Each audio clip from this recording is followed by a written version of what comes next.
जी, बिस्मिल्लाहिर्रहमानिर्रहीम। आज हम एक्सरसाइज 3.2 करने जा रहे हैं, सॉरी 3.3 करने जा रहे हैं। ये जो एक्सरसाइज है ये 3.2 से डिफरेंट किस हवाले से है। 3.2 एक्सरसाइज से पहले मैंने आपको एक टेबल ऑफ इंटेग्रल्स लिखवाया था जिसमें मुख्तलिफ तरह के इंटेग्रल्स के रिजल्ट्स लिखे हुए थे, उनके आंसर्स लिखे हुए थे। तो बाज़ का ऐसे होता है कि हमारे पास एक ऐसा इंटीग्रल आ जाता है जो कि टेबल में नहीं होता, तो उसको आप कैसे इंटीग्रेट करेंगे।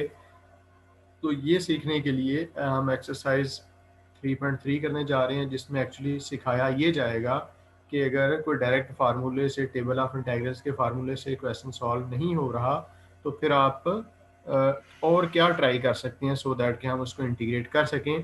तो जो हम पहली टेक्निक टेबल के बाद वाली सीखने जा रहे हैं वो है इंटीग्रेशन बाय सब्स्टिट्यूशन। ये जो एक्सरसाइज 3.3 स्टार्ट हुई है ना, इसके स्टार्ट में इसकी थ्योरी में यही लिखा हुआ है कि सब्स्टिट्यूशन मेथड से आप इंटीग्रेशन कैसे करते हैं।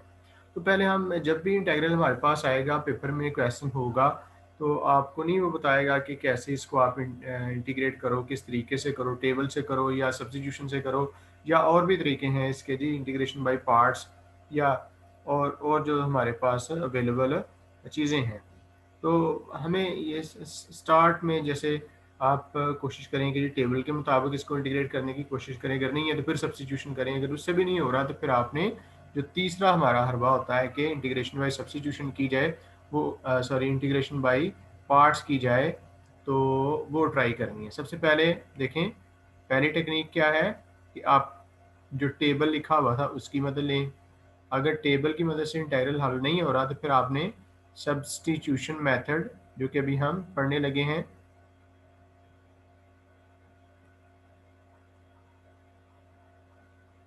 इसको ट्राई करेंगे। अगर सब्स्टिट्यूशन से भी नहीं इंटीग्रेट हो रहा तो फिर आप देखेंगे कि क्या इसको इंटीग्रेशन इसकी बाय पार्ट्स तो नहीं हो सकती,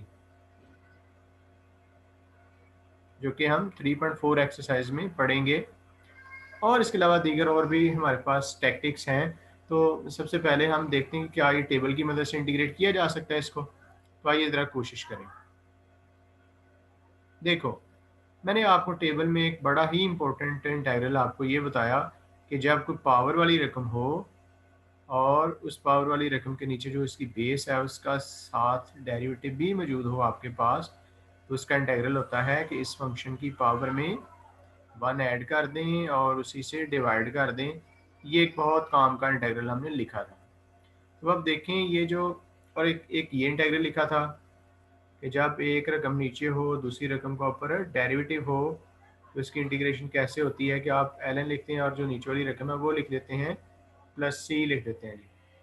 तो ये देखो, जब ओवर में आपको ऐसी रकम नजर आए जिसकी पावर 1 हो आमतौर पे, तो यहाँ पे आप देखें ओवर में जो रकम है ना वो पावर 1 वाली नहीं, उसके ऊपर पावर 1/2 है, यानी कि उसका स्केयर रूट है। तो आप इसको अगर ऊपर ले जाएंगे ना तो ये ऊपर इस तरह की पावर बन सकता है।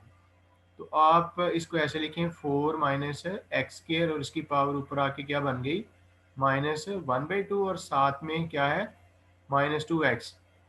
अब जब भी पावर वाली रकम आती है तो ज़रूर सोचेंगे इसकी बेस का क्या साथ में डेरिवेटिव है।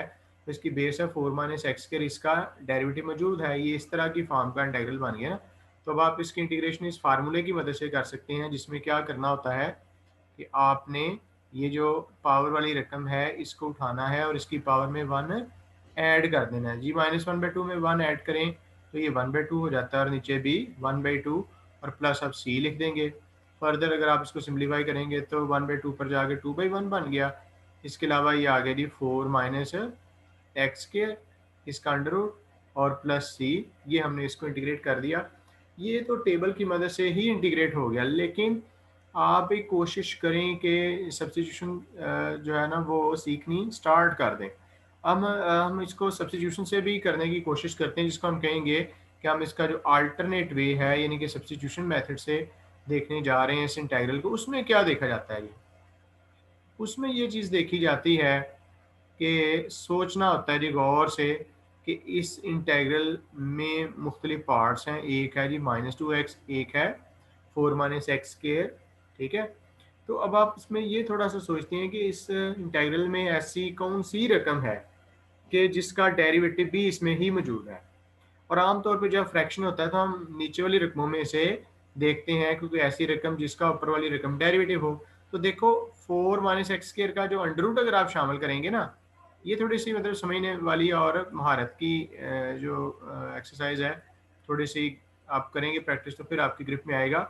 अगर आप ये देखेंगे क्या इस वाली रकम का ऊपर डेरिवेटिव है, तो आप देखें ना इसमें जब आप पावर पहले लिखेंगे, पावर में से एक लेस करेंगे और फिर बेस का डेरिवेटिव लेंगे, तो ये कुछ ऐसी रकम आ रही है जो कि आपको इस इंटीग्रल में नहीं नज़र आ रही। इसका मतलब ये है कि इसको नहीं आप कंसिडर कर सकते। फिर आप इसका ये जो रेडिकेंड है 4 माइनस एक्स के ऊपर आप देखें तो इसका डेरिवेटिव क्या होता है -2x, वो -2x इस इंटीग्रल में आपको नज़र आ रहा है।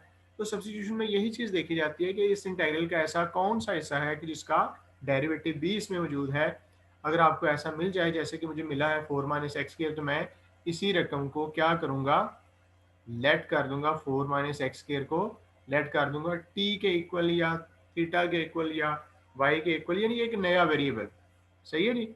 तो इसकी आपने तलाश करनी है। जब फ्रैक्शन होते हैं तो आमतौर पे ओवर में से कोई ऐसी रकम तलाश की जाती है जिसका ऊपर डेरिवेटिव हो। ठीक हो गया जी। अब आपने दोनों साइड्स का लेना है डिफरेंशियल। डिफरेंशियल क्या होता है, होता तो डेरिवेटिव है, लेकिन उसमें लेफ्ट साइड का एक्स के लिहाज से डेरिवेटिव लेने के बाद साथ में डी एक्स लिखना होता है। तो 4 माइनस एक्स का डेरिवेटिव क्या हुआ -2x, और बाद में क्या लिख लिया dx। इस तरफ जो रकम है उसका t के लिहाज से डेरिवेटिव लेना है। t का t के लिहाज से डेरिवेटिव 1 और साथ में dt लिख देना है। इसका मतलब क्या हुआ कि जो ऊपर वाला इंटीग्रल है उसमें 4 माइनस एक्स की जगह पे आप क्या लगा देंगे, t लगा देंगे। और इसी तरह से ये जो ऊपर है -2x dx, उसकी जगह पे क्या लिख देंगे आप, उसकी जगह पे लिख देंगे dt। सो आपका i बन जाएगा, सो i बिकम्स, जो ऊपर वाला इंटीग्रल है वो क्या बन गया, देखो ना आपने अभी अभी क्या कहा कि -2x dx की जगह पे क्या लिख दिया जाएगा, dt, राइट। और नीचे अंडर रूट है और अंडर रूट के अंदर वाली रकम को आपने क्या लेट किया, t लेट कर दिया गया। तो अब आप देखेंगे जो सब्स्टिट्यूशन हुई इसके नतीजे में इंटीग्रल बहुत ही एक इजी सा इंटीग्रल बन चुका है।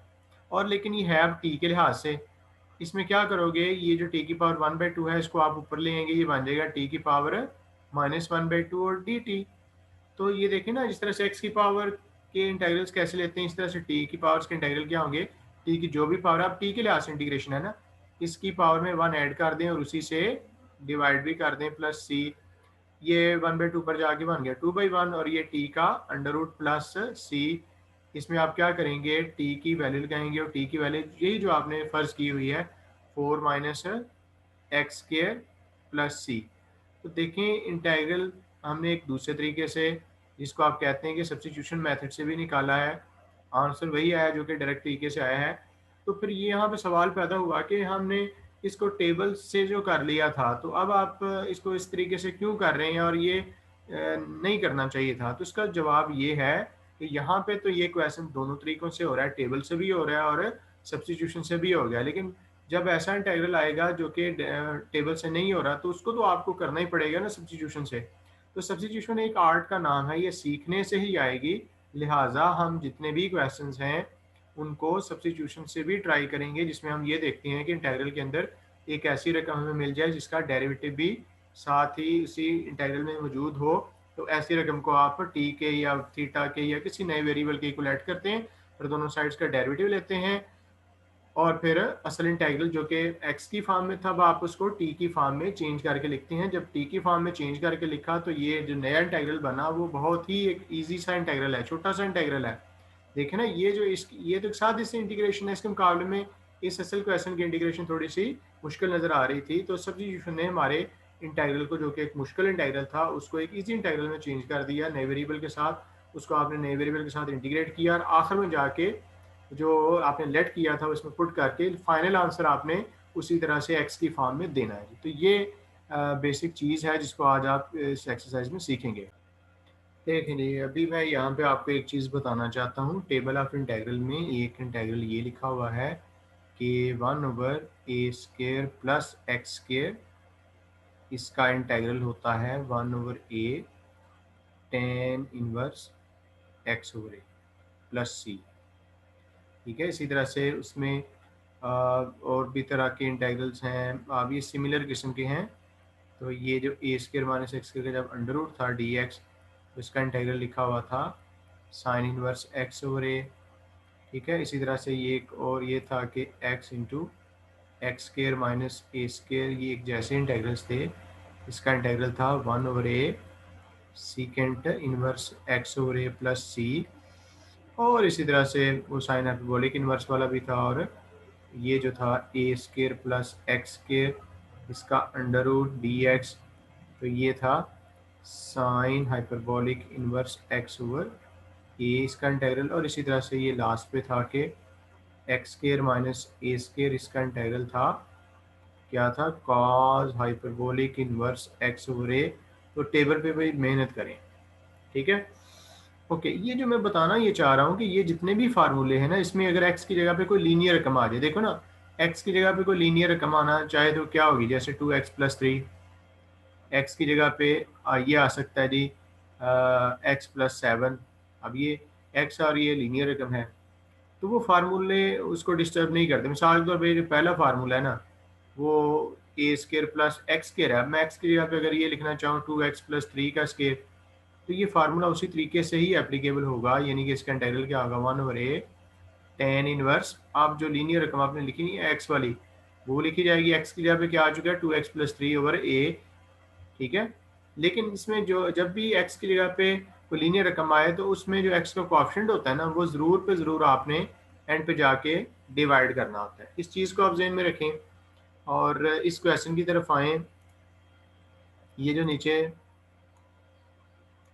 लिखा हुआ है कि 1/x² प्लस 4x+13, हम करने क्या लगे हैं जी, इसकी करेंगे ज़रा स्केयर कंप्लीटिंग। ये x का स्केयर +2, ये जो रकम है x स्केयर प्लस 4x+13, इसको मैंने क्या किया, पहले x का स्केयर +2 टाइम्स x और देन 2 का स्केयर, ये कितना था बोला 13 था ना, 4 ये आ गया, तो क्या रह गया 9। तो यहाँ तक की रकम क्या बन गई, x+2 का स्केयर प्लस 3 का स्केयर, यानी कि ये जो इंटीग्रल है, आप इसको पहले सादा तरीके से इंटीग्रेट करने जा रहे हो। इसमें ये आ गया 3 का स्केयर प्लस x+2 का स्केयर। जैसे मैंने कहा कि ये जो फार्मूला है ना 1/a² प्लस एक्स स्केयर, इसमें x की जगह पे कोई लीनियर रकम आ सकती है। जैसे यहाँ पे आपको नजर आ रही है x की जगह पे क्या है x+2, तो इसकी इंटीग्रेशन क्या होगी, इसकी इंटीग्रेशन होगी 1/a, और a की जगह पे क्या है 3, और इसके साथ tan इनवर्स x वाली रकम क्या है x+2/a क्या है 3+c। तो ये हमने इसको इस तरीके से इंटीग्रेट किया। लेकिन अगर आप इसको दोबारा, मतलब ये जो लीनियर रकम की जगह पे ये रकम आ गई है, इसको इस तरह से आपको क्लियर नहीं हो रहा, तो फिर आप इसको सब्स्टिट्यूशन तरीके से भी यहाँ से कर सकते हो। इसमें हम यहाँ से आगे क्या करेंगे, क्योंकि स्टैंडर्ड फार्मूले में क्या है एक्स का स्केयर है, यहाँ पे क्या है x+2 का स्केयर, तो हम x+2 को ना t के इक्वल ऐड कर देंगे। t के इक्वल इसलिए ऐड किया क्योंकि जो रकम ऐड करते हैं उसका डेरिवेटिव ही ऊपर होना चाहिए, तो x+2 का डेरिवेटिव ज़ाहिर है कि 1 ही होता है। तो आप दोनों साइड्स का डेरिवेटिव लें, x+2 का डेरिवेटिव 1 और देन dx, और t का डेरिवेटिव 1 और साथ में dt, मतलब ये है कि dx की जगह पे क्या आएगा dt आएगा, और x+2 की जगह पे क्या आएगा, ये dt आएगा। सो पाई बिकम्स जो हमारा असल इंटेग्रल है, यानी कि एक तो हमने ये हल कर लिया ना। अब अगर इस फार्मूले से नहीं करना, वैसे सब्स्टिट्यूशन से करना है, उसमें जो स्टैंडर्ड फार्मूले में एक्स की जगह पे जो रकम आई है ना, उसको टी के को ऐड कर दिया। अब ये हमारा जो इंटेग्रल है टी की फॉर्म में, वो क्या बनेगा, क्योंकि डी एक्स की जगह पे क्या है, ये देखें लिखा हुआ है डी टी, तो यहाँ पे डी टी आ गया। नीचे क्या है, ये है 3 का स्केयर, और x+2 को आपने t कहा हुआ है, तो ये t का स्केयर। अब दोबारा से इस फार्मूले पे आए, सिवाय इसके कि इसमें x की जगह पे t है, बाकी सेम है। इसकी इंटीग्रेशन क्या होती है 1/a, और a की जगह पे 3 है, tan इनवर्स t/3+c। तो इसमें लास्ट पे आप क्या करोगे कि t की वैल्यू लगा दोगे, t की वैल्यू वही है x+2/3+c। तो देखें आंसर और इंटीग्रल का सोल्यूशन तो वही है, लेकिन हमने इसको दोनों तरीकों से इंटीग्रेशन बाय डायरेक्ट फार्मूले से भी किया है और सब्स्टिट्यूशन से भी करके देखा है। लेकिन यहाँ पे हम बार बार कहते हैं कि जब भी फ्रैक्शन हो और वो इम्प्रॉपर फ्रैक्शन हो, तो उसको हमने डिवाइड करना होता है जी। तो यहाँ पर भी आप क्या करोगे, जो ऊपर वाली रकम है उसको अंदर रखोगे और नीचे वाली रकम से डिवाइड करोगे। नीचे वाली रकम है x² + 4, तो 1 से जाएगा और ये आ गया x² + 4, देन आपने ये साइंस चेंज किए, नीचे रह गया -4। तो ये अगर आपने इसको आई कहा होगा तो सबसे पहले डिवीजन के बाद क्या लिखा जाता है, कोशेंट जो कि 1 है, और प्लस क्या है जी, ये रिमाइंडर है -4 ओवर ये क्या है एक्स स्क्वायर प्लस 4। ठीक है, ये डिवीजन के बाद अब आप इस इंटेग्रल के दो हिस्से कर लें, दो इंटेग्रल्स में इसको चेंज करो। सो यहाँ से आई इक्वल आएगा एक 1 का इंटेग्रल, -4 कांस्टेंट है, इसको बाहर निकाल लिया। अब देखिए उसी तरह के फार्मूले की शेप बन गई, ए स्क्वायर प्लस एक्स स्क्वायर। देखो ए स्क्वायर कांस्टेंट वाली रकम का स्क्वायर प्लस एक्स वाली रकम का स्क्वायर, ये क्या होगा, इसका इंटीग्रल 1/8 tan इनवर्स एक्स और ए प्लस सी। यहाँ पे मैंने लिखा इसको 2 का स्क्वायर प्लस एक्स का स्क्वायर। तो अब इस फार्मूले के मुताबिक इनके इंटीग्रल्स लिखेंगे। 1 का इंटीग्रल आप जानते हैं एक्स होता है -4, और इस वाली रकम का स्क्वायर 1/a यानी कि 1/2, और इसके बाद क्या है जी tan इनवर्स x/2, ये है जी प्लस सी। इसको इससे कैंसिल किया जा सकता है। अब देखो कि सब्स्टिट्यूशन तब करते हैं जब स्टैंडर्ड फार्मूले से हट के कोई चीज़ बन रही हो। यहाँ पे तो एन स्टैंडर्ड फार्मूलों से ही हमने हेल्प ली है। ये जो फार्मूला है ये स्टैंडर्ड फार्मूला है, तो इसमें इसको सब्स्टिट्यूशन से नहीं किया जाएगा क्योंकि ये बहुत ही सिंपल है। सब्स्टिट्यूशन तब करते हैं जब आपको लगे कि इंटीग्रल जो है वो स्टैंडर्ड फार्मूले से थोड़ा हट के है, तो ये तो स्टैंडर्ड फार्मूले के मुताबिक ही चल रहा था ना। राइट, इस वाले इंटीग्रल को अगर देखा जाए तो इसको मैं लिखता हूँ जी ऐसे, आई दिस इज इक्वल टू, ये जो x है ना इसको आप ऐसे लिख सकते हैं 1/x over ln of x। देखें ये वही चीज़ आएगी, अब x नीचे आ जाएगा, इसको हमने ऊपर से लिखा है। अब जो आपको ये मैं फार्मूला बार बार लिखवाता हूँ कि जब नीचे कोई फंक्शन हो और ऊपर हो उसका डेरिवेटिव ऐसे, उसकी इंटीग्रेशन क्या होती है, ln लिखना है, और जो नीचे रकम है वो लिख लेनी है। तो क्या ये इस पे नहीं देखा जा सकता, यहाँ पे जो नीचे रकम है ऊपर इसका डेरिवेटिव है, तो इसकी इंटीग्रेशन क्या होगी, ln लिखना है और उसके बाद क्या लिखना है, जो नीचे रकम है। अब वो अलग बात है कि जो नीचे रकम है वो भी ln ऑफ x है, तो दो दफ़ा ln आ गई, लेकिन आपको इसकी टेंशन नहीं होनी चाहिए। ये ln जो फार्मूले का है और ये जो नीचे वाली रकम के साथ दोबारा से ln था वो इसके मुताबिक है। तो अब इसी इंटीग्रल को अगर आप सब्स्टिट्यूशन से करना चाहें तो उसमें हम क्या करेंगे, इसी तरह से जो लिखा होगा ना 1/x over ln of x, उसमें मैंने आपको समझाई थी ये चीज़ कि जब फ्रैक्शन हो तो नीचे वाली रकम में से कुछ ऐसा लेट करते हैं जिसका ऊपर डेरिवेटिव हो। तो ln ऑफ x का ऊपर है ना डेरिवेटिव, तो आप क्या करें, ln ऑफ x को t के इक्वल ऐड कर दें। आप दोनों साइड्स का लें डेरिवेटिव, ln ऑफ x का 1/x, और डेरिवेटिव लेने के बाद dx लिखना है, इस तरफ t के लिहाज से डेरिवेटिव लेना है, और डेरिवेटिव लेने के बाद dt लिखना है। पता ही चला कि आप ये जो ln ऑफ x है उसकी जगह पे आप t लिख लोगे, और ये जो 1/x और dx है ये दोनों मिलके इसकी जगह पे क्या आ जाएगा, dt आ जाएगा। तो आप कहेंगे सो आई बिकम्स, जो हमारा इंटेग्रल है वो क्या बन गया, आई इज इक्वल टू, ऊपर जो चीज़ है 1/x dx वो क्या है dt, और नीचे जो चीज़ है ln ऑफ x इसको आपने t ऐड किया हुआ। तो ये दरअसल सादा सा इंटेग्रल है जी 1/t dt। इसके मतलब आप जानते हैं टेबल में लिखा हुआ है कि 1/x का इंटेग्रल क्या होता है, ln ऑफ x प्लस सी, चूँकि ln ऑफ x का डेरिवेटिव 1/x है लिहाजा 1/x का इंटेग्रल ln ऑफ x होगा। तो इस लिहाज से इसकी इंटीग्रेशन ये बन गई ln of t plus c. तो चूँकि t हमने अपनी सहूलत के लिए ऐड किया था, अब आपने t की जो वैल्यू है वो यहाँ पे लगा देनी है, और t की क्या वैल्यू थी, वो ln ऑफ x थी। तो देखिए आंसर तो वही आया, लेकिन ये डायरेक्ट फार्मूले से किया, बाद में हमने इसको सब्स्टिट्यूशन से भी करके देखा। राइट, ये अगेन एक ऐसा क्वेश्चन है जिसको डायरेक्ट फार्मूले से भी कर सकते हैं और इंटीग्रेशन बाई पार्ट से भी सॉरी इंटीग्रेशन बाई सब्स्टिट्यूशन से भी करेंगे।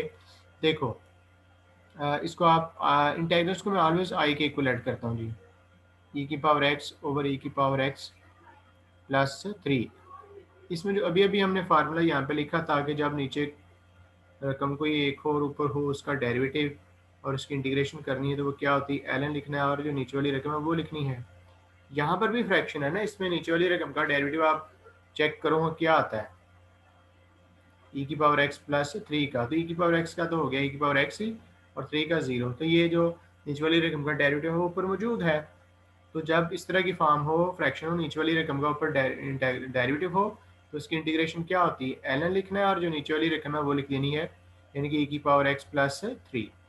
अब इसी को अगर आप दूसरे तरीके से यानी कि कुछ सपोज करके करना चाहें तो उसमें क्या करेंगे, मैंने बार बार कहा कि जब फ्रैक्शन वगैरह हो तो उसमें डिनोमिनेटर से कुछ ऐसा लेट करते हैं जिसका ऊपर डेरिवेटिव हो। तो अभी भी हमने चेक किया कि इसका ऊपर डेरिवेटिव है, तो जिसका डेरिवेटिव है ना उसको आपने टी के इक्वल लेट कर लेना है।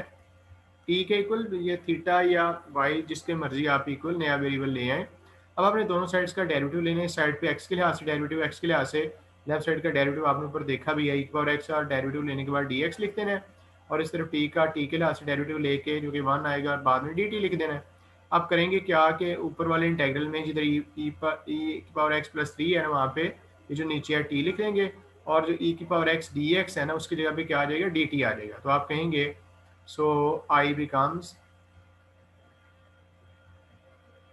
जो हमारा असल इंटेग्रल था ऊपर क्या था, ई की पावर एक्स डी एक्स, तो ई की पावर एक्स डी एक्स इसके बराबर है डी टी के। वो आप लिखिए नीचे वाली रकम को आपने क्या लट किया, तो टी लट किया। तो ये पिछले क्वेश्चन की तरह से जो इंटेग्रल बन गया है 1/t का इंटेग्रल क्या लिखेंगे, L N T plus c.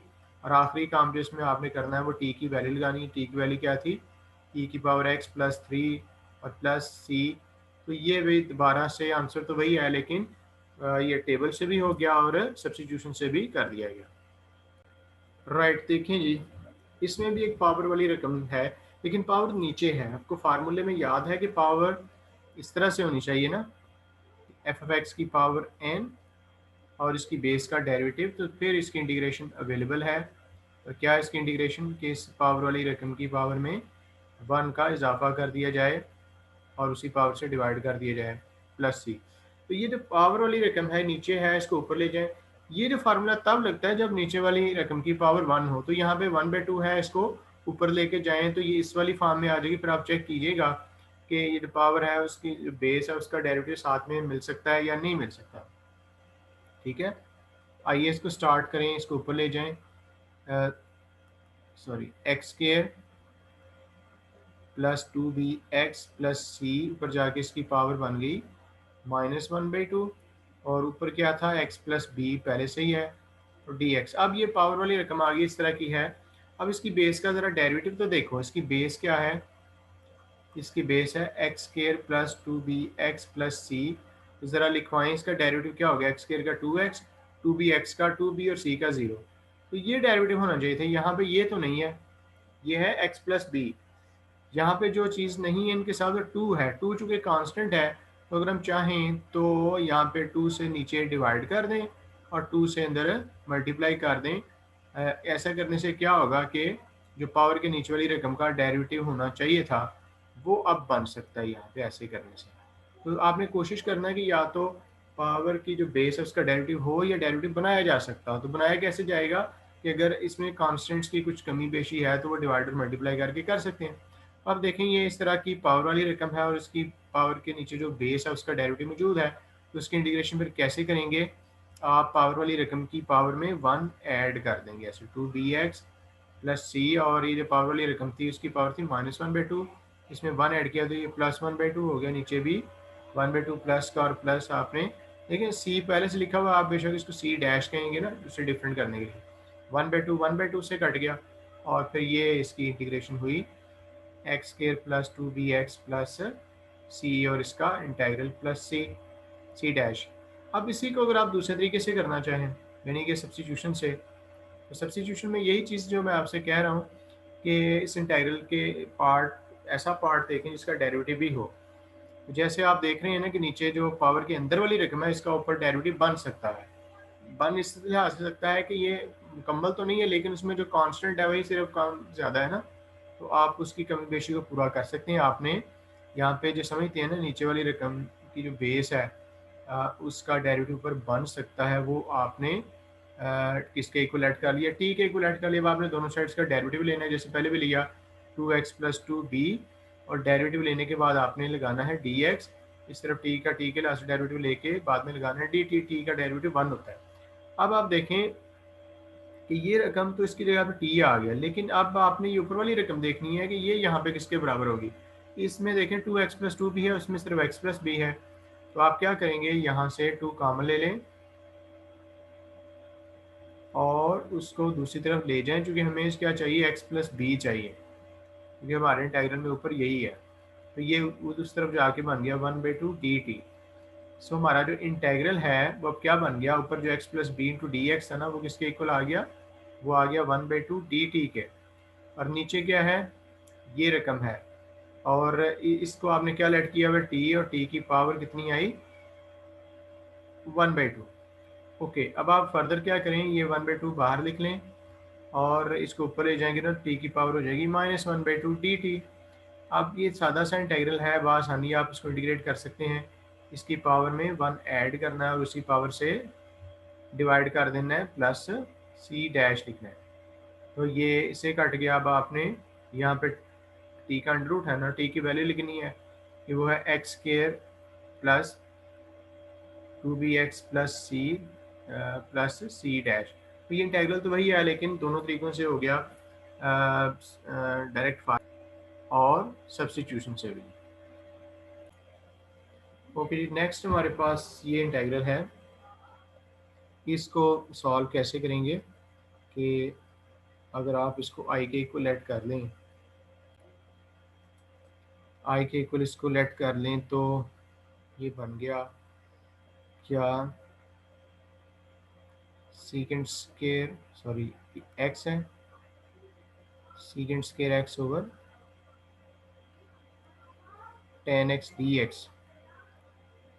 तो इसमें भी आप ये चीज़ देखें कि नीचे है पावर वाली रकम, अगर आप इसको ऊपर लेके जाएंगे ना, तो ये फिर बन जाएगा टेन एक्स की पावर इस तरह से जी -1/2, और साथ में क्या आ गया, secant square x D x. अब यही फार्मूला के जी, जब कोई इस तरह से पावर वाली रकम हो, ये बार बार हम लिख रहे हैं, और इसकी जो बेस है उसका डेरिवेटिव भी साथ में मौजूद हो, तो इसकी इंटीग्रेशन यूँ की जाएगी कि इस पावर वाली रकम की पावर में ये जो एफ एक्स की पावर में 1 ऐड कर दिया, उसी से डिवाइड कर दिया, प्लस कांस्टेंट ऑफ इंटीग्रेशन लिख दिया। तो यहाँ पे आप देखो ना, ज़रा टेबल में जाके चेक करो, हाँ क्या tan x का डेरिवेटिव, ये तो डिफरेंशिएशन के चैप्टर में सीकेंड स्केयर x है, तो ये जो पावर वाली रकम है इसकी बेस tan x का इधर डेरिवेटिव मौजूद है, तो आप इसकी इंटीग्रेशन फार्मूले से कर सकते हैं। इस फार्मूले के मुताबिक इसमें क्या करना है कि ये जो पावर वाली रकम है ना tan x, इसकी पावर में 1 आपने ऐड करना है। तो -1/2 में 1 ऐड किया, 1/2 हो गया, नीचे भी 1/2 प्लस सी। आगे आप इसको ऊपर ले जाइए, 2/1 लिखें, और ये इसको लिख लें tan x का अंडर रूट और प्लस सी लिख लें। ठीक है, ये हमने फार्मूले से किया है। तो अभी अगर आप इसको सब्स्टिट्यूशन से करना चाहते हैं तो वो फिर कैसे होगा, उसमें ज़ाहिर है मैंने फिर से बताया, जब फ्रैक्शन हो तो नीचे वाली रकम में से कुछ ऐसा लेट करें जिसका ऊपर डेरिवेटिव हो। नीचे अगर आप अंडर रूट के साथ इसको लेट करेंगे तो फिर इसका ऊपर डेरिवेटिव नहीं बनेगा। तो आपने अंडर रूट के नीचे जो tan x है ना, जिसका ऊपर डेरिवेटिव है, उसको आपने लेट कर लिया t। ठीक है, t लेट करें, देखें ये कुछ और भी लेट किया जा सकता है, जैसे मैं y के इक्वल लेट कर दूँ। अब आप दोनों साइड्स का डेरिवेटिव लें, tan x का होता है जी सीकेंड स्केयर x, डेरिवेटिव लेने के बाद dx लिख दिया इस तरफ। अब आप y के लिहाज से डेरिवेटिव लोगे, y के लिहाज से y का डेरिवेटिव 1 और साथ में dy। सो आपका जो i है वो क्या बन जाएगा, सो i बिकम्स, देखिए क्या बना, ये जो है ना सीकेंड स्केयर x dx, उसकी जगह पे क्या आ गया, dy, और नीचे गया अंडर रूट, और अंडर रूट के अंदर वाली रकम को हमने क्या लेट किया है, y लेट किया है। अब आप ऐसा करें कि ये 1/y का अंडर रूट है ना, ऊपर आ जाएगा, तो बन जाएगा y की पावर -1/2 dy। अब आप देखेंगे ये सादा सा, जिस तरह से x की पावर का इंटेग्रल है, अब y के लिहाज से y की पावर का इंटेग्रल है, इसमें क्या करोगे, y की पावर में 1 ऐड करोगे और उसी से डिवाइड करोगे, ऊपर ले आओगे तो ये 2/1 और y का अंडर रूट प्लस c लिखा जाएगा। तो अब आपको इंटीग्रेशन के बाद y की वैल्यू जो आपने लेट की हुई है ना, y इक्वल है tan x, उसके इक्वल लिखना है और प्लस c लिख देना है। तो ये हमने इसको दोनों तरीक़ों से इंटीग्रेट कर लिया है।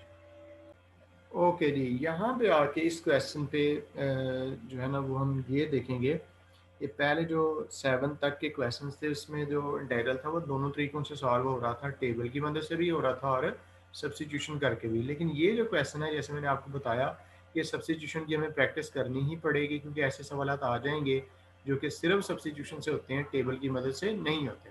तो ये जो इंटीग्रल है लेफ़्ट साइड पे, जिसको कि आपने इस राइट साइड वाले इंटीग्रल के इक्वल शो करना है, ये दरअसल ना फार्मूला है, जो टेबल ऑफ इंटीग्रल्स है ना, उसमें मैंने आपको ये लिखवाया हुआ था। ये अभी मैंने पिछले सवालों में ये इस तरह के इंटीग्रल लिखे भी थे कि एक्स स्क्वायर माइनस ए स्क्वायर का जो इंटीग्रल होता है ना, वो होता है cos hyperbolic inverse x over a plus c, और cos hyperbolic inverse x over a की ये वैल्यू है। ये आप जो टेबल मैंने आपको दिया हुआ है ना, उसमें आपको ये इंटीग्रल मिल जाएगा। और मतलब ये कि ये cos hyperbolic inverse x over a further इसके इक्वल होता है। ये फार्मूला है जो कि आपने वेरीफाई करना है। इसी तरह से टेबल में कुछ और तरह के भी इंटीग्रल्स हैं, जैसे कि यही चीज़ अगर ऐसे लिखी हो x square plus a square, इसका इंटीग्रल लेना हो तो ये टेबल में आपको नज़र आएगा कि ये इसका इंटीग्रल लिखा हुआ है sine hyperbolic inverse x over a plus c, और sine hyperbolic inverse x over a की वैल्यू एल की फॉर्म में ये होती है x plus x square plus a square और इसका अंडर रूट प्लस सी। और भी जो इस तरह के इंटीग्रल्स हैं ये भी आप बार बार यूज़ कर रहे हैं, सबको भी आप प्रिपेयर करेंगे। ये वन ओवर ए क्या होता है tan inverse x over a plus सी। इसी तरह से ये भी है कि ए स्केयर माइनस एक्स स्केयर का इंटीग्रल, ये आप जानते हैं कि sine inverse x over a इसका इंटीग्रल होता है। इसी तरह से एक और भी है कि वन ओवर एक्स और then x square minus a square, इसका इंटीग्रल हमने लिखा कि वन ओवर ए। तो ये लाइन है इंटीग्रल्स की, ये आपने लर्न करने। तो ये दरअसल ये उसने इंटीग्रल दिया और कहता है कि इसको इसके इक्वल शो करो। क्योंकि टेबल के इंटीग्रल को ये तो नहीं कि इसका फार्मूला ही लिख देना, इसको वेरीफाई करना है। तो अब आपको ये चीज़ समझ नहीं आ रही कि ये जो ओवर की फॉर्म में है ना इंटीग्रल, इसको आप ऐसे लिख देना x square minus a square under root इसका डी एक्स।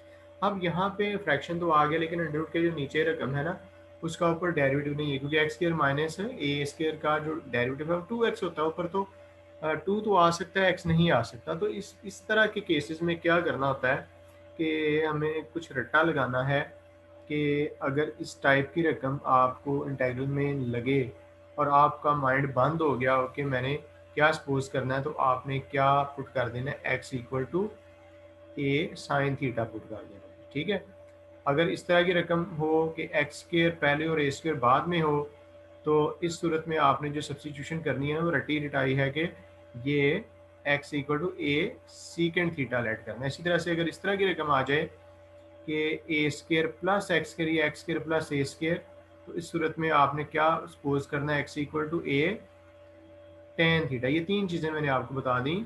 ए square minus x square root इस तरह की रकम होगी तो x equal to A sine theta आप लेट करेंगे। यानी कि यहाँ पे किसको क्या सपोज करना है, ये एक आपने रट्टा लगाना है कि जब इस तरह का केस बनेगा तो ये सब्स्टिट्यूशन होगी। जब एक्स स्क्वायर माइनस ए स्क्वायर, जैसे कि इसमें एक्स स्क्वायर माइनस ए स्क्वायर वाली रकम है, तो यहाँ पे क्या सपोज करोगे, X equal to A secant theta. अब इसको इसके इक्वल क्यों सपोज करना है, दरअसल इससे ट्रिग्नोमेट्रिक वैल्यूज़ की मदद से सिम्प्लिफिकेशन होगी। तो ये जब आप ये समझें कि मुझे इस इंटीग्रल के अंदर एक ऐसा हिस्सा नहीं मिल रहा जिसका डेरिवेटिव है, तो फिर अगर इन तीनों में से किसी एक टाइप का अगर इंटीग्रल है तो आपने उसके अकॉर्डिंगली ये जो लिखी हुई चीज़ें हैं इनको सपोज कर देना है। तो फिलहाल हम इस इंटीग्रल को सॉल्व करने के लिए क्या सपोज करने लगे हैं, X equal to A secant theta. अगर यहाँ पे X square minus one square होता तो फिर आप क्या सपोज करते, ए की जगह वन लगाते, X equal to secant theta. चलें जी, ये सपोज हो गया। अब आपने दोनों साइड्स का डेरिवेटिव लिया, एक्स का वन और साथ में डी एक्स। इसी तरह से ये जो ए है सीकेंड थीटा का डेरिवेटिव क्या होता है, ये होता है सीकेंड थीटा टेन थीटा और बाद में डी थीटा। अब करोगे क्या कि डी एक्स की जगह पे आपने क्या लिख देना है, a secant theta tan theta d theta. X की जगह पे क्या लिख देना है, ये ए सीकेंड थीटा। सो आपका जो आई इंटीग्रल है वो फिर क्या बन गया, देखो ये एक्स के स्क्वायर की जगह पे आ गया ए स्क्वायर और सीकेंड स्क्वायर थीटा माइनस ए स्क्वायर और इस सारे का अंडर रूट। इसके बाद जो डी एक्स है, डी एक्स की ये वैल्यू है a secant theta tan theta d theta. अब इसको जब आप फर्दर सॉल्व करोगे तो अंडर रूट के नीचे आप आएंगे और इसमें से क्या कॉमन लेंगे, ए स्क्वायर कॉमन लेंगे। ए स्क्वायर कॉमन लेने के बाद ब्रैकेट में क्या बच गया, secant square theta minus one. ऊपर क्या है, a secant theta tan theta d theta. यह अब इंटीग्रल एक्स से थीटा वाली फॉर्म में चेंज हो गया। अब कौन बताएगा कि secant square theta minus one किसके इक्वल होता है, secant square theta minus one tan square theta के इक्वल होता है। ये ट्रिग्नोमेट्री का रिजल्ट है। तो जब आप इसकी जगह पे ये लिख दोगे तो नीचे क्या बन गया, a square ten square theta और इस सारे का अंडर रूट। ठीक है जी, ऊपर क्या आ रहा था साथ साथ, a secant theta tan theta d theta. तो अंडर रूट स्क्वायर्स वगैरह ये काट देगा और नीचे आ जाएगा सिर्फ ए टेन थीटा, और ऊपर क्या था, a secant theta tan theta d theta. अब आपने यहाँ से ए को कैंसिल कर दिया, इसके अलावा टेन थीटा भी कैंसिल हो गया, बकाया क्या रह गया, सिर्फ रह गया जी सीकेंड थीटा। अब इस सीकेंड थीटा का टेबल में इंटेग्रल लिखा हुआ है, क्या इंटेग्रल लिखा हुआ है, ln secant theta plus ten theta. ये टेबल में से आपने देख के लिख लिया, तो ये इंटीग्रेशन तो होगी, ये जो इंटेग्रल है उसको आपने इंटीग्रेट किया, लेकिन ये जो सब्स्टिट्यूशन है उसने इसको थीटा में चेंज किया वैसे इंटेग्रल को। अब आंसर भी थीटा की फॉर्म में है, हमें आपका आंसर चाहिए था किस फॉर्म में, ये देखिए एक्स की फॉर्म। तो उसके लिए हम क्या कर सकते हैं, उसके लिए मैं आपको ये थोड़ी सी चीज़ें बताता हूँ। अगर यहाँ पे मैं सपोज इधर आ जाता हूँ, देखो आप जानते हैं ये एक ट्राइंगल बनाता हूँ। असल में सूरत हाल ये है कि आपको सीकेंड थीटा और टेन थीटा की वैल्यूज देखनी है। तो मैं क्या करने लगा हूँ, एक यहाँ पे राइट एंगल ट्राइंगल बनाने लगा हूँ। इसको मैंने थीटा ले लिया, ये परपेंडिकुलर, ये बेस और ये हाइपोटेन्यूज। हमने जो सपोज किया था ना वो ये था कि x equal to A secant theta. ज़रा यहाँ से सीकेंड थीटा की वैल्यू निकालो तो वो क्या आएगी, x ओवर ए। और सीकेंड थीटा का उलट क्या होता है जी, कॉस थीटा। तो कॉस थीटा कितना आ गया, ए ओवर एक्स। अब आप जानते हैं कॉस थीटा का फार्मूला होता है, उसमें क्या होता है, बेस और हाइपोटेन्यूज। का मतलब ये ए बेस है और एक्स हाइपोटेन्यूज है। यहाँ पे ट्राइंगल में ए बेस है और एक्स हाइपोटेन्यूज है। तो आप जानते हैं पैथागोरस थ्योरम से अगर दो साइड्स का पता हो तीसरी साइड मालूम की जा सकती है। अब हाइपोटेन्यूज का स्क्वायर क्या होता है, एक्स का स्क्वायर इज इक्वल टू ए का स्क्वायर प्लस ये जो परपेंडिकुलर है इसका स्क्वायर, पी इसको कह दिया ना। तो अब आपने पी की अगर वैल्यू निकाली यानी कि परपेंडिकुलर कितना है, तो ये स्क्वायर इस तरफ जाएगा, X square minus A square, this is equal to P square. और पी कितना आ गया, एक्स स्क्वायर माइनस ए स्क्वायर का अंडर रूट। इसका मतलब ये हुआ इस ट्राइंगल का जो परपेंडिकुलर है वो है एक्स स्क्वायर माइनस ए स्क्वायर और इसका अंडर रूट। ये ट्राइंगल मुकम्मल करने का मकसद ये है कि इसको देख के आप तमाम values sine theta cos theta tan theta की वैल्यूज लगा सकते हो। और वो मैं इधर लगाना चाहता हूँ क्योंकि ये मेरा इंटेग्रल थीटा की फॉर्म में था, इसको मैंने एक्स की फॉर्म में चेंज करना था। तो सीकेंड थीटा, यहाँ सीकेंड थीटा तो यही वैल्यूज आपके पास पहले से ही है ना, ये मैंने इसकी वैल्यू लगा दी एक्स। और ये आप टेन थीटा की वैल्यू जरा इस ट्राइंगल से देख के बताओ, ट्राइंगल में टेन थीटा किसके इक्वल होता है, बेस और हाइपोटेन्यूज। तो बेस है जी, सॉरी परपेंडिकुलर ओवर बेस। तो परपेंडिकुलर है एक्स स्क्वायर माइनस ए स्क्वायर और इसका है अंडर रूट ओवर बेस कितनी है, वो है ए। ठीक है जी।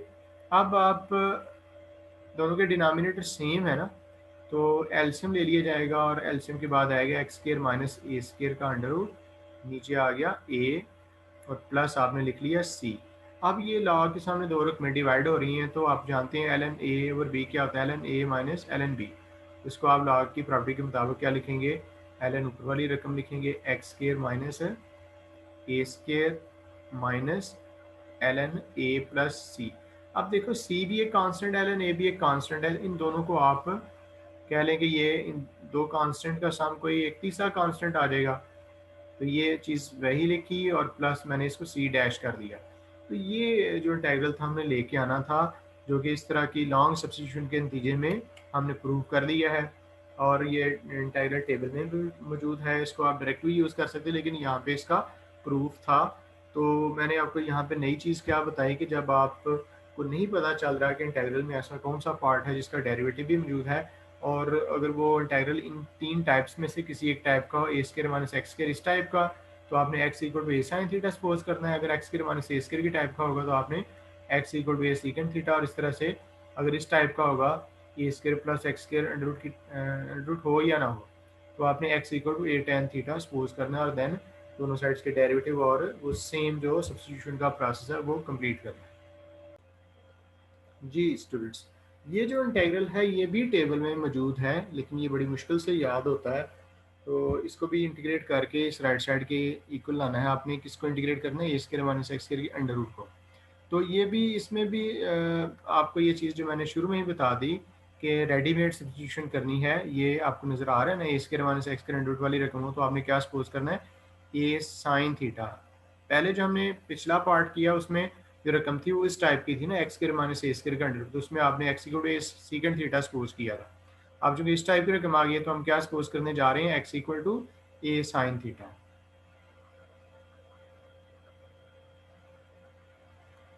सपोज करने के बाद आपने दोनों साइड्स का डेरिवेटिव लिया, डिफरेंशियल लिया, तो x का 1 और साथ में dx और इस तरह से यहाँ पे a, ये cos थीटा और d थीटा। सो आपका जो इंटीग्रल i है वो क्या बन जाएगा, आप क्या करेंगे, x को आपने क्या सपोज किया है, a साइन थीटा, तो a x का स्क्वायर क्या बन गया, a square sine square theta और ऊपर आएगा अंडर रूट, राइट।